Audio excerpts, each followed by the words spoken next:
On behalf of distinguished senators, welcome the proposed governor of Central Bank,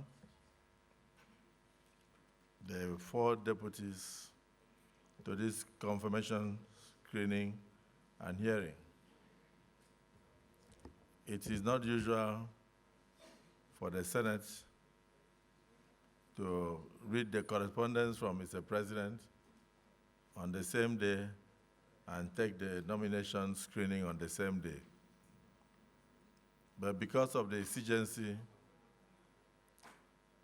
and the very crucial role that the central bank plays in the lives of all Nigerians, and particularly as a regulator of the Nigerian economy, we decided that with the information of the emergency resignation from office of the governor of Central Bank and the 4 deputies, we cannot allow a vacuum. So the Senate had to resume today to try to sort this out for the interest of all Nigerians and for the benefit of all Africans. So you are welcome. We'll start by taking the Central Bank proposed governor alone. So you will come in, you will introduce yourself, and let us know you. You will go a little bit into a summarized version of your resume, and thereafter you take questions from our distinguished senators. So I invite Olayemi Cardoso to take the stage.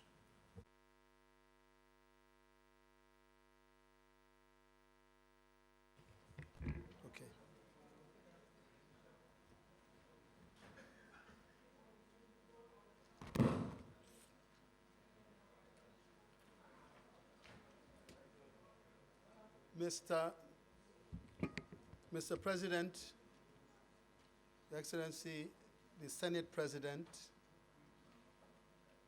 distinguished Senator Goodwill Akpabio, Your Excellency, the Deputy President of the Senate, distinguished Senator Ibrahim Jibrin, distinguished leadership of these hallowed chambers, other distinguished senators here present, ladies and gentlemen.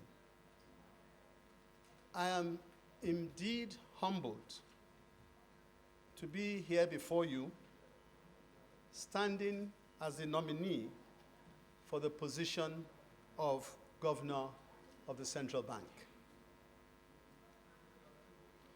My sincere appreciation goes to the President and Commander-in-Chief of the Armed Forces of the Federal Republic of Nigeria, His Excellency Bola Ahmed Tinubu. The gravity of this moment is not in any way lost on me. I do not take lightly the confidence that has been reposed in me by the President through this nomination. I would also like to use this opportunity to recognize. Let me respectfully introduce myself. My name is Olayemi Cardoso. I was born 10th of July, 1957. I'm an indigene of Lagos State. I'm born to parents of Brazilian descent in Popo Aguda. I attended primary school at Corona School, Ikoyi, and I went on to do my secondary school at St. Gregory's College, Lagos. I then went on for further studies to Birmingham. I attended the University of Aston, where I graduated with a bachelor's degree in managerial and administrative studies, specializing in finance and accounting. My further education was at the Harvard Kennedy School, where I earned a master's degree in public administration. and I specialized in finance and economics. I also am a holder of a doctorate degree in business administration, honoris causa, from my alma mater, Aston University. My professional career began in the vibrant city of London, working with Howard Tilley & Co. Chartered Accountants. Little did I know that this would be the first step in a lifelong journey that would take me to places I could only dream of. In 1981, Citibank, one of the world's largest financial institutions, recognized my potential and invited me to join their ranks. I attended the credit training program in Athens, Greece, after which I was transferred to other locations, particularly Citibank branch in Ivory Coast, Abidjan. At that time, that was the West Africa regional office for Citibank. And of course, I focused on debt restructuring and other places where Citibank did not have a presence in West Africa, which was most places, including Nigeria. In 1981, I returned to my home country and I took up an appointment with Chase Merchant Bank, an affiliate of Chase Manhattan Bank, which I know you all know. And then in 1984, I joined Citibank when they in fact decided that they were going to set up an enterprise in Nigeria. And I was at the time one of the founding staff of Citibank in Nigeria, then Nigerian International Bank. During this period of time, if you look at my resume, you'll see I did various diversified experiences. Subsequent to that, in addition to other colleagues, co-founded Citizens International Bank, and I served there for 8 years as an executive director. In 1999, I was presented with a unique opportunity when Lagos State Government approached me as an inaugural commissioner for economic planning and budget. In this capacity, I played a pivotal role in the reforms. And in actual fact, I ensured that much of the policy thrusts of the administration were not only drawn up, but were rigorously implemented.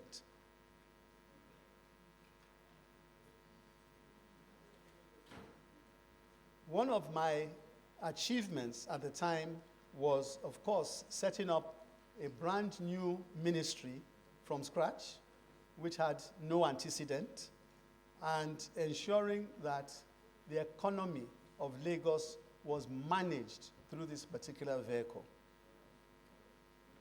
I'm very happy that how many years later, virtually every single subnational entity within the Federation of Nigeria has copied this model. One of the groundbreaking efforts we had in this regard was the Engbeti Lagos Economic Summit.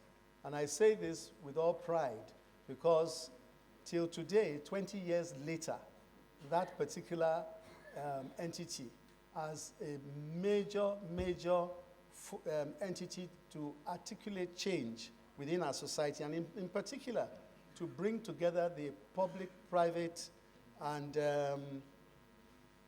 other entities within, and other interests within Lagos continues to thrive. In 2005, I returned to the private sector, where I continued to bridge the worlds of finance, governance, and public policy. Collaboration with esteemed international organizations such as the World Bank, the Ford Foundation, and the UN Habitat became a hallmark of this phase in my journey. From 2010 to 2022, I had the privilege of serving as chairman of Citibank, where I dedicated myself to enhancing both the financial and non-financial aspects of the institution. A highlight of my tenure was championing diversity and gender inclusion, resulting in a remarkable increase in the representation of women on the board from a mere 8% to an improved 50%.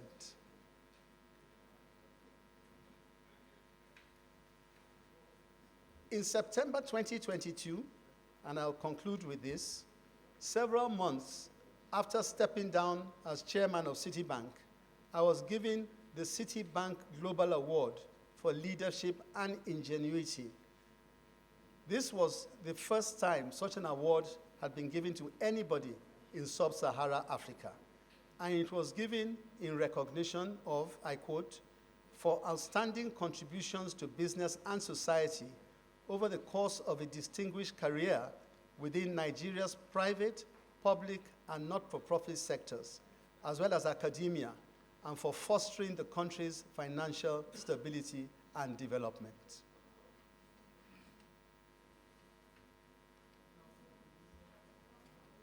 May I please now say a few words of what I consider to be a preliminary assessment of the challenges facing the Central Bank of Nigeria as we hopefully commence the process of giving our input into this very, very important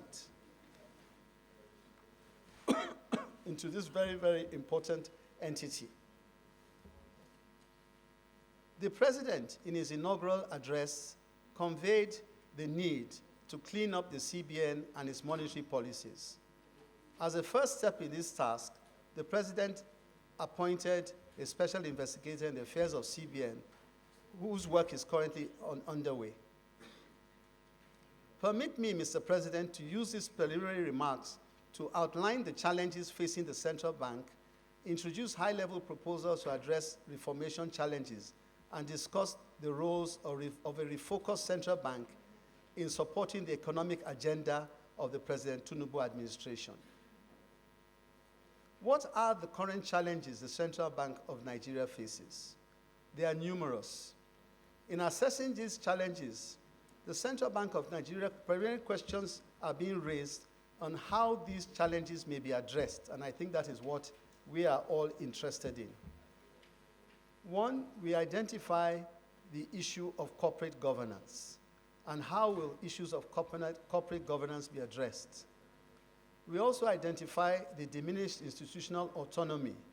How can public and financial system stakeholders' confidence be restored in the autonomy and integrity of CBN? Can the central bank look to adopting a worldwide code for institutional autonomy? We also look at the need to refocus CBN back to its core functions. What needs to be in place to revert to evidence-based monetary policies? Discontinuation of unorthodox monetary policies and foreign currency management. Unorthodox use of ways and means spending. What controls can CBN develop to enforce statutory limits in ways and means? Of course, backlog of foreign exchange demand and how this can be met, and the lack of clarity in fiscal and monetary relationships. Where are the delineations and what should be the limits in CBN's fiscal interventions? Of course, very importantly, the issue of inflation and price stability, a major function of the central bank. What are the causes and what is CBN's proposed response to address inflation and price stability issues? We're also interested in access to foreign exchange markets and foreign exchange price discovery. What mechanisms exist to address foreign exchange rate unification under a willing buyer and seller arrangement? what would be the role of the central bank in the foreign exchange market going forward? Is there need for interest rate realignment to money supply, inflation, and market realities? Of course, very important to us, current financial system stability. Clearly, these problem statements need an in-depth review by us and the central bank leadership to determine which mechanisms are currently working, what can be tweaked or dispensed with, and what new tools need to be introduced. Important to all of us, of course, is the element of economic growth. Because,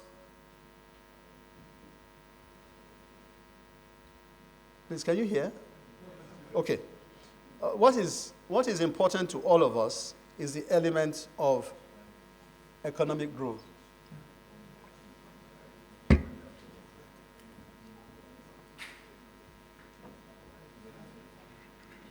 And our feeling is that in identifying the important issues with economic growth, we believe very strongly that size matters. Size matters. The economic policy proposals of the administration identify a set of fiscal reforms and growth targets that will achieve a $1 trillion GDP within 8 years. In reviewing selected growth targets that will achieve $1 trillion GDP, in reviewing selected BRICS and Mint countries with large populations and similar development characteristics as Nigeria, it is interesting to identify macroeconomic indices that point to Nigeria's economic trajectory, given faithful implementation of the proposed economic reforms. In economies bigger than $1 trillion, these indices include moderate inflation, sizable foreign reserves, and capacity to quickly rebound from cyclical economic downturns. In other words, to the extent that the administration has defined such a bold target for the country, it is our feeling that achieving this is very critical to achieve the stability that we require in various economic indices. It's not the only thing, but it is very important. So we believe that this is the right way to go, and we endorse this. Given this, a refocused CBN will better serve the country through monetary policy interventions and advisory roles that sustain implementation of the administration's fiscal proposals. Advisory role of CBN. Much has been made of past CBN forays into development financing, such that the lines between monetary policy and fiscal intervention have become blurred. In refocusing CBN to its core mandate, there is need to pull the CBN back from direct development finance interventions into more limited advisory roles that support economic growth. These advisory roles could include, for instance, 1, act as a catalyst in propagation of specialized institutions and financial products that support emerging sectors of the economy, facilitate new regulatory frameworks to unlock dormant capital, accelerate access to consumer credit, and expand financial inclusions to the masses.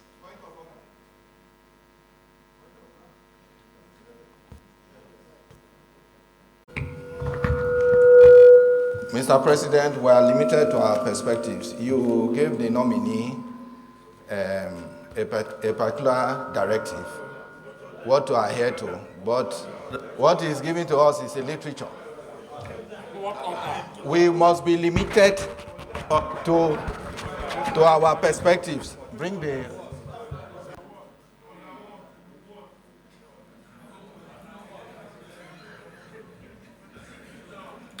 Come, Clark. We must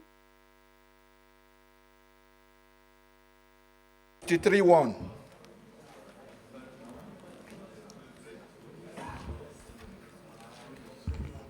Any senator deviating from the provisions of these rules and the Constitution of the Federal Republic of Nigeria as amended, and any person here may be immediately called to order by the President of the Senate or the Chairman or by a senator rising to a point of order. Your Excellency, Mr. President, you gave the nominee a perspective to adhere to, and he has gone ahead to lecture us on certain things he considers necessary. For the purpose of this screening, I think we should adhere to what directive you gave to the nominee. Thank you. Order 51, whichever order you use here, I've looked through. It talks about senator. The person standing in front of us has not contested election to be a senator. So, point of order, dismiss. Thank you, Mr. President.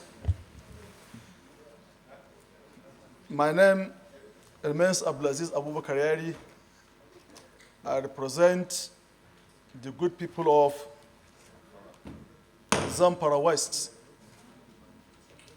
No, not bandit, good ones. Mr. President, I'm from Zamfara State. Let me first congratulate the nominee of the Central Bank of Nigeria Governor, and also to use this opportunity also to congratulate other deputies.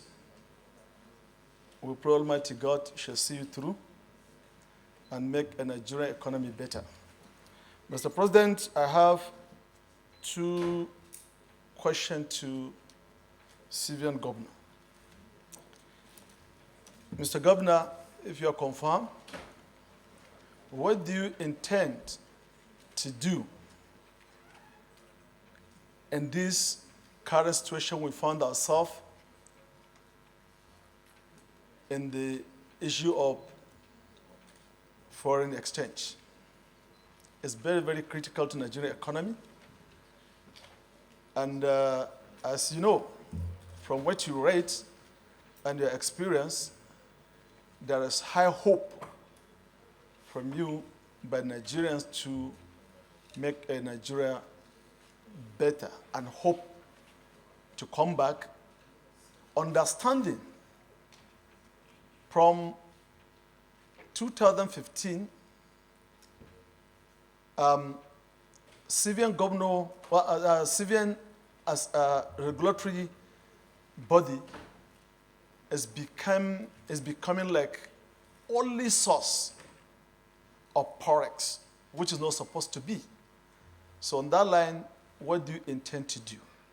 And what hope are you going to give our people in diaspora and other investors in the economy so that they can come with their Forex, with the new fresh money into the account for our Nigerian economy development? That's number one. Number two, intervention. Sometimes I used to get lost, or I used to ask questions where we are before in the National Economic Council, but sometimes the answer is not very, very, very clear to us, to many of us, including the Senate President when he was there, when I was there too.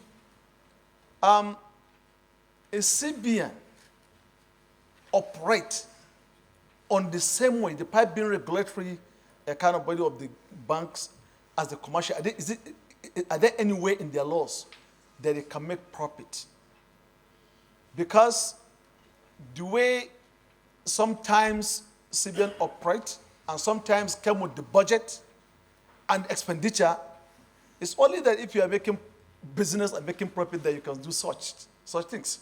So what do you intend to do on the intervention and also the budget process of the CBN? Intervention in the sense that is it only through the ways and means that you make your intervention Or are there any other ways CBN make money to make intervention, more especially in agriculture and other industries and maybe investment? So these are my questions to the Governor of the Central Bank. Thank you very much, Mr. President. And if confirmed by these hello chambers, will be working as a team with his colleagues. So I would like him to take a seat. Let the other 4 deputy governors briefly introduce themselves. As your questions are coming, then they will decide who will answer best, because I believe they come from different disciplines. And this last question, please write it down. He's trying to ask you that based on the kind of interventions or actions of the previous governors of Central Bank, where they were running a parallel government from the federal government, where did they get the funds from? Were the funds generated by them? Were they making profit? And if the CBN makes profit, does the profit belong to the governor of Central Bank to use as he likes? Or does it belong to the consolidated revenue account of the federal government of Nigeria? That's what Senator Yari wants to know. And I think it's also something that all the senators here would like to know.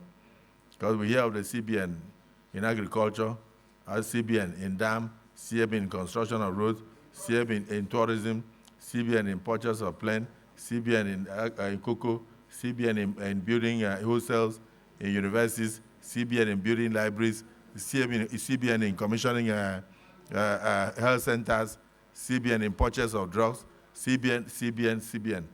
And so we would like to know from you, all these monies that CBN had been spending in trillions over the years, what kind of industry is CBN running to make those monies? Are those monies not meant to be appropriated by this chamber and by the National Assembly? Are they supposed to make profit and at the same time spend? And if they are making profit, what industries are they running? What nature of business is CBN engaged in? The profit, does it belong to CBN? So please, it's a very loaded question.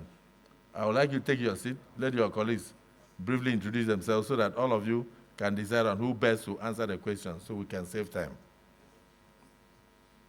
So I call on Madam Ememuso. Gosio Obotakpabio, distinguished Deputy Senate President, Baru Jibril, other distinguished leadership of the Senate, and distinguished senators. Good afternoon. I stand here very humbled and honored as the acting Deputy Governor of the Central Bank of Nigeria. My name is Eme Musoro, and I come from Akwa Ibom State.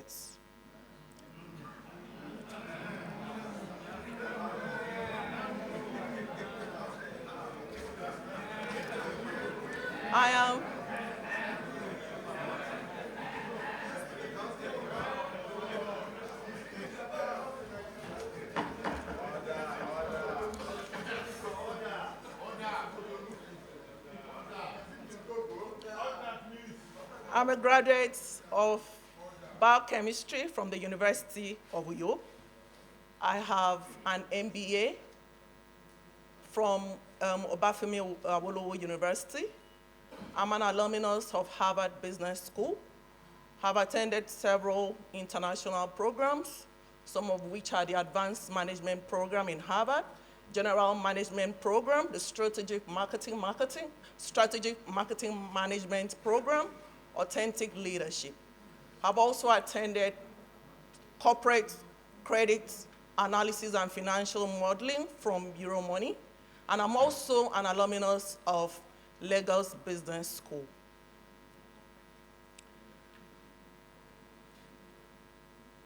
I am a seasoned banker with 2 decades of banking experience, cut across various aspects of banking.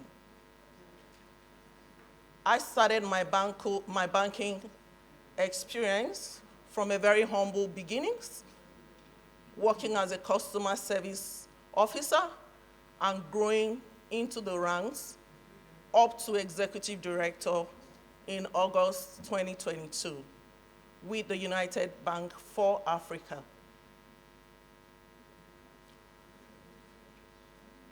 As an executive director in 2022, I was responsible for the North Bank business. Responsible for 151 branches, managing the business of the entire North Bank, implementing turnaround strategies to improve the performance of early branches. In addition to that, we're able to grow customer base, improve revenue, and increase market share. Part of the things that we did very well was to take banking to the rural areas in line with the CBN initiative of financial inclusion.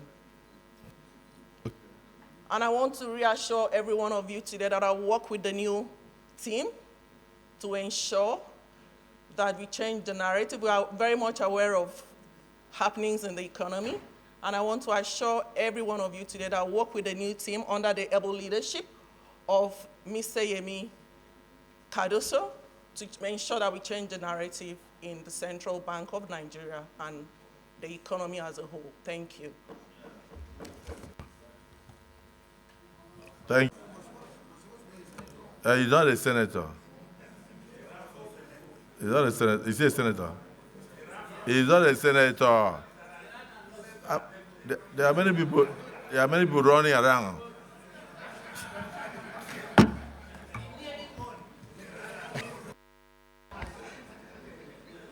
Your Excellency, the President of the Senate, Your Excellency, the Deputy Senate President, Excellencies, distinguished leaders of the Senate, distinguished senators, ladies and gentlemen, good afternoon. With gratitude to Almighty Allah, my name is Muhammad Sani Abdullahi, born 26th October 1979 in Kaduna State. I stand before these hallowed chambers profoundly honored and deeply grateful for the privilege to speak in the presence of distinguished members of this Senate, the vanguard of our nation's democracy.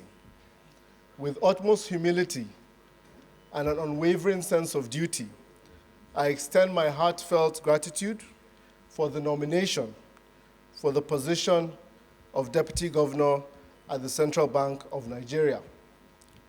I owe immense gratitude to our revered father, leader, and statesman, President Bola Ahmed Tinubu, GCFR, for his unwavering trust and confidence in presenting my name for this pivotal role.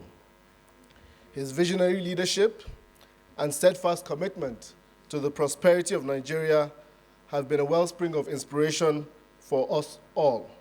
Should I be confirmed, I pledge to support the governor of the bank and my colleagues to uphold the highest standards and principles as Deputy Governor of the Central Bank of Nigeria.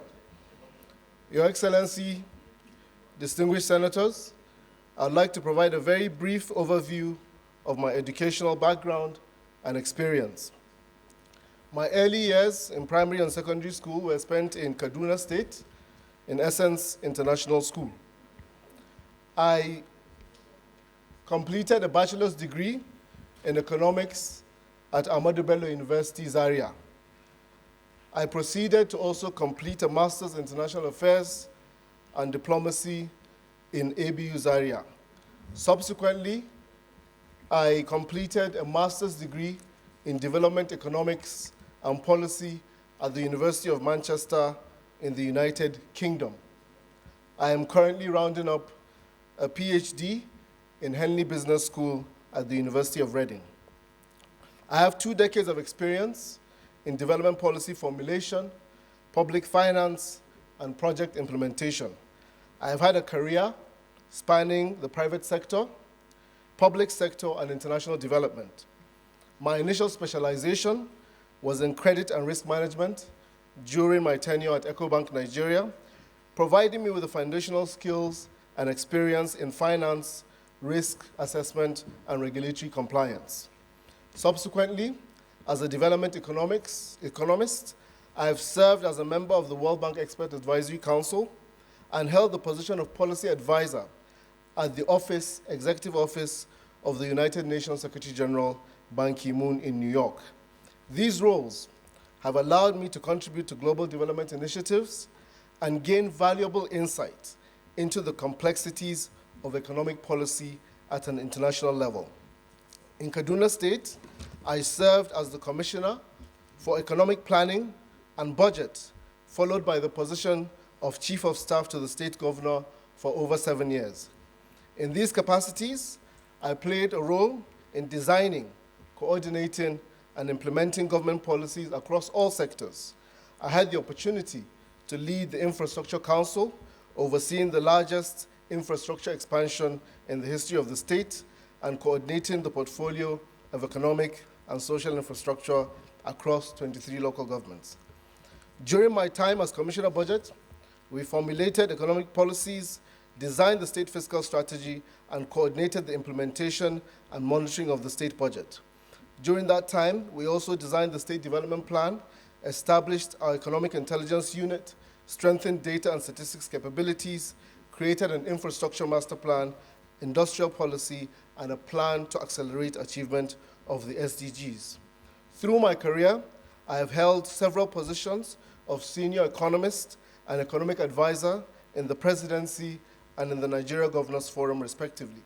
These roles have allowed me to contribute to shaping economic policy at the national and local level and aligning our objectives with global development priorities.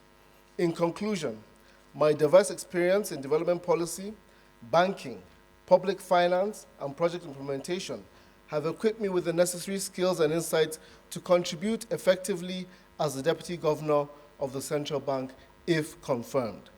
I firmly believe that with the dedicated leadership, the unwavering support of the National Assembly, strategic planning, and the resilience of our people, that we can overcome the economic challenges we face as a nation and achieve robust growth and stability. Once again, I thank you, Your Excellency, and distinguished senators for considering my nomination and humbly seek your support and valuable guidance as we embark on this important journey. Thank you for your time and consideration. The most distinguished Senate President and the most distinguished Deputy Senate President and distinguished senators. My name is Philip Ikeazo. I'm from Obosi in Anambra State. I studied economics in the University of Buckingham, majoring in accounting and financial management. I've had a diverse banking career over 30 years. I started my banking career with Nigerian American Merchant Bank, which was a subsidiary of Bank of Boston. I was trained in Boston for 6 months as a loan officer. Thereafter, I joined Merchant Banking Corporation, which was a subsidiary of Bank of Paribas then. Spent a good 6 years plus with Merchant Banking Corporation before moving on to EcoBank. In EcoBank, I had 2 roles as the General Manager, Institutional Banking, and also later served as the Pioneer Managing Director of EcoBank Kenya. In executive capacity, I also served as General Manager and Group General Manager in UBA. Non-executive capacity, I have served on boards in banks in Uganda, Kenya, United Kingdom, and Nigeria. And I also served on the board of ICRISAT, which is a crop research institute led by the World Bank, headquartered in India. I served on that board for 6 years. I'm hoping that with this opportunity to serve with Mr. Yemi Cardoso, an opportunity graciously granted by the President,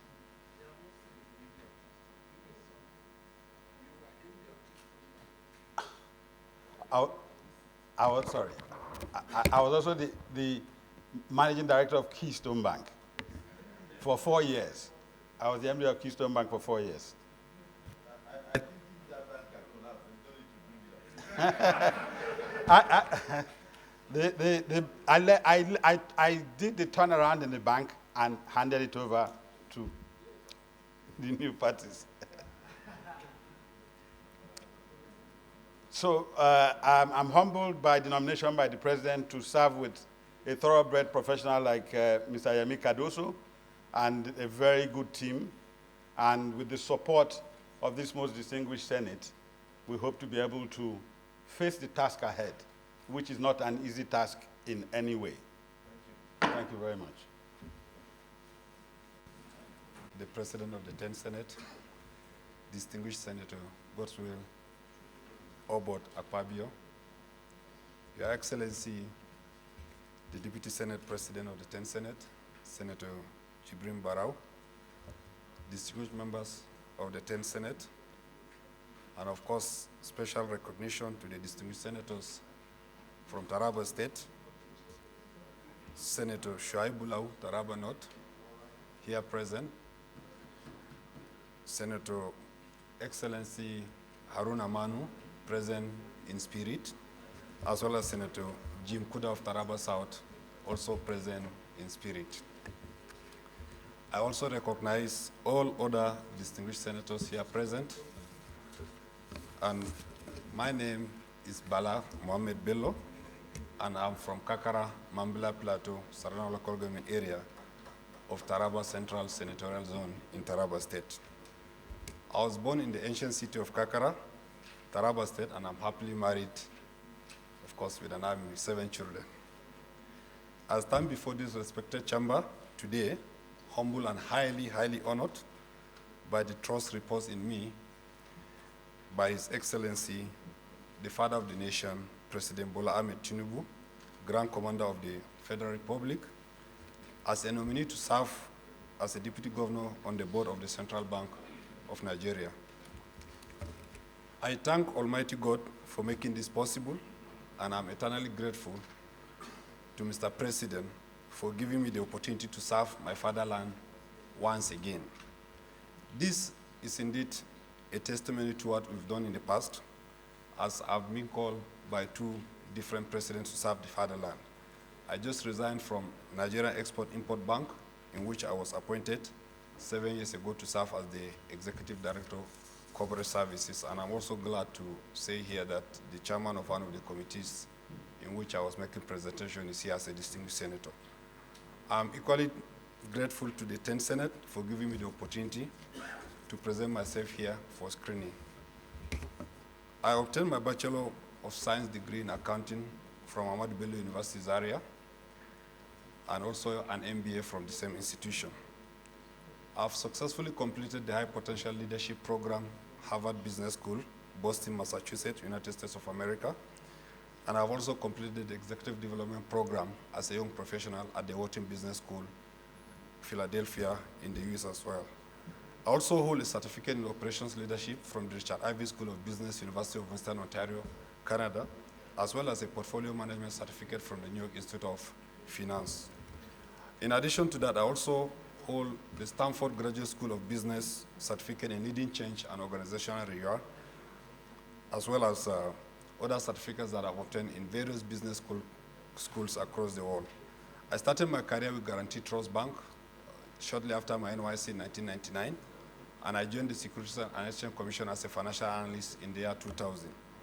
I was a member of the committee of SEC that reviewed the Investment and Securities Act 2002 and 2003. In 2005, when the contributory pension scheme was brought into Nigeria by former President Obasanjo, I was headhunted to be the head of research and strategy of Sigma von Starling Pensions, as it was then called, and subsequently I became the head of investment and chief investment officer of the company. In that capacity, I had direct administrative oversight and managerial responsibility of over 1.5 billion of pension assets under management for a period of 10 years. Subsequent to that, I became the first indigenous executive director of operations and later chief operating officer of Sigma Pensions when the white people that set up the place were leaving. I was also equally awarded the Ambassador for Peace by the Universal Peace Federation. This is an award that exemplifies the life of people who live for others because of some philanthropic activities that have been undertaken in my home state of Taraba State. I've attended several courses in investment management, wealth creation, portfolio construction, financial sector surveillance across the globe. I've had over 26 years cognate working experience in the financial services, the last 18 at executive level.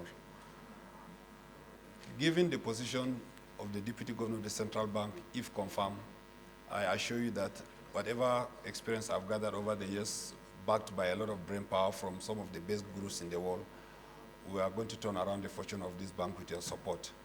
I'm a very, very strong believer in teamwork and collaboration, and I also believe that together under the tutelage of the finance guru, Mr. Emi Kodoso, we will not disappoint Nigerians if approved by this hallowed chamber. Thank you very much, and God bless you. And my distinguished colleagues, my name is Senator Osita Izunaso. I represent Imo West. The question goes to all the nominees. I'm worried about some of the breaches of the CBN Act by previous administrations of CBN. I would like us to look at Section 49, Sub 1 of the CBN Act that empowers the CBN account to be audited and the auditors so appointed under Section 6.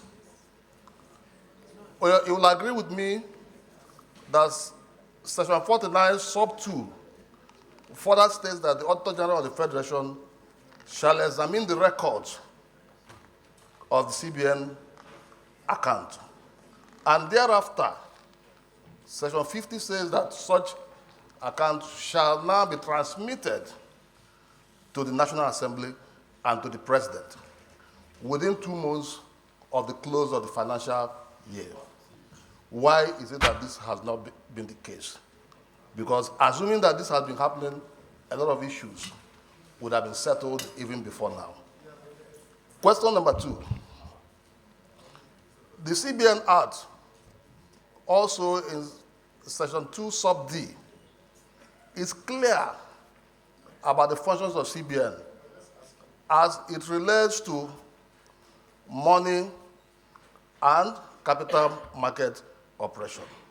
How come the activities of CBN is only most times dealing with money market, relegating the capital market that you know that is the benchmark of any economy?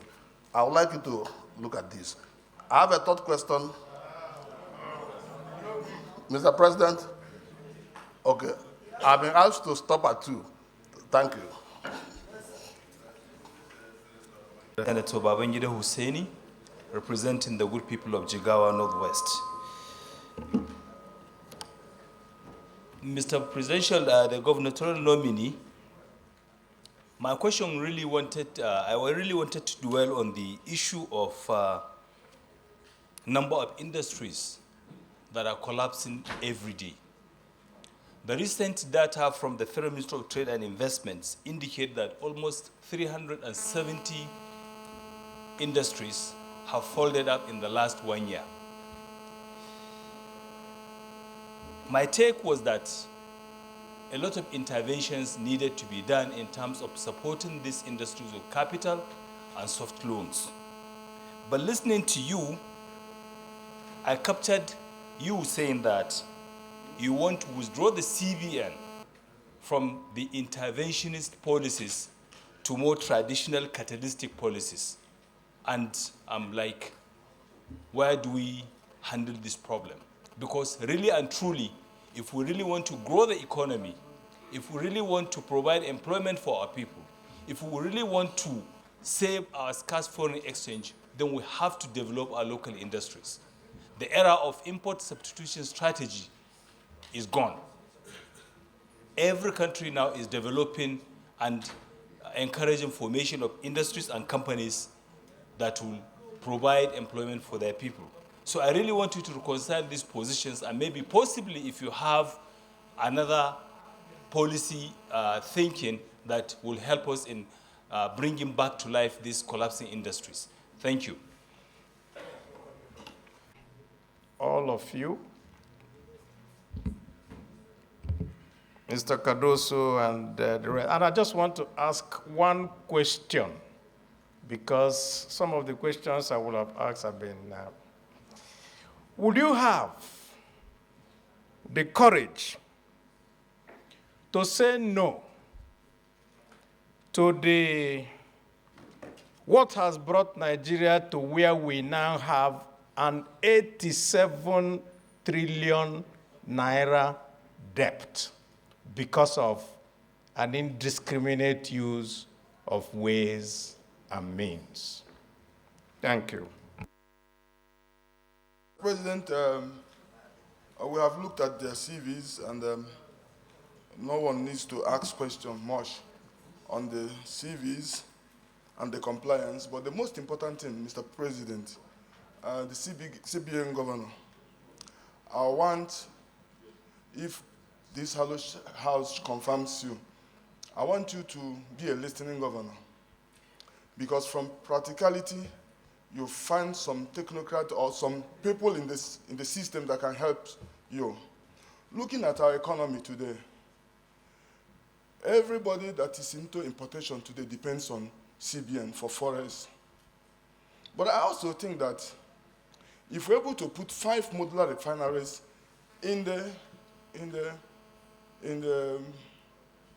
Delta region, and then divide these 5 modular refineries to about 20 stakeholders each, the stakeholders in the industry can have opportunity to take products from their modular refinery and refine for the utilization of Nigeria. And we have in the budget, we have in the system 450,000 barrels of crude oil that goes for these purposes every day. So why do we continue to depend on petroleum importation when we can refine and then share among the stakeholders in the industry? So when you get in there, if confirmed by this Hello Chamber, I want you to listen to people with practical experience. Secondly, only just one more question, sir. I want you to look at importation. Everybody goes to CBN for importation left and right. I will want a situation where we can put a caveat on every demand of forest to sign a memorandum of understanding with EFCC or any of our institutions, for them to have a code that grants the agency to verify, and everything that relates to that importation will have that code, will have that number, so that people will not be recycling our forests. This is all I have to say. Thank you, and then at the same time, congratulations for being nominated. Distinguished Senator. Is Adetukumbo Abiru, Senator representing Lagos East Senatorial District. First and foremost, let me congratulate all the nominees, including starting from the governor of the CBN that is undergoing screening, and all his other colleagues, the deputies, governors, nominees. For me, this is really very exciting, more particularly because all of them, in one way or the other, we belong to the same profession. And I'm very, very encouraged and impressed with the kind of CVs they've all paraded. I am very convinced that we have a new set of leadership of the CBN that we'll be very proud of, and will have the capacity to handle the job at hand. From the CV, you can see that they are all accomplished in their respective rights. I'm going to go there, sir. And with very diverse background. But I must, in particular, without any bias, recognize Mr. Yemi Cardoso, being an indigene of Lagos, and would like to thank. I'm going to ask questions. Exactly. With due respect, sir. I'm the chairman of the banking committee. Like somebody said, not me. Okay, so I'll go to the question. So thank you very much. I must thank His Excellency, the President, for this caliber of nominees that we have. But speaking to the questions, I think that the acting CBN governor that we are screening right now has actually laid down the context of the questions, and it shows how prepared they are for this assignment. Because I listened carefully to him when he was trying to give a breakdown of the current challenges of the CBN as they see it today. And so my questions will be around what you presented. Now, the first question I would like to ask will have to do around the governance that you mentioned.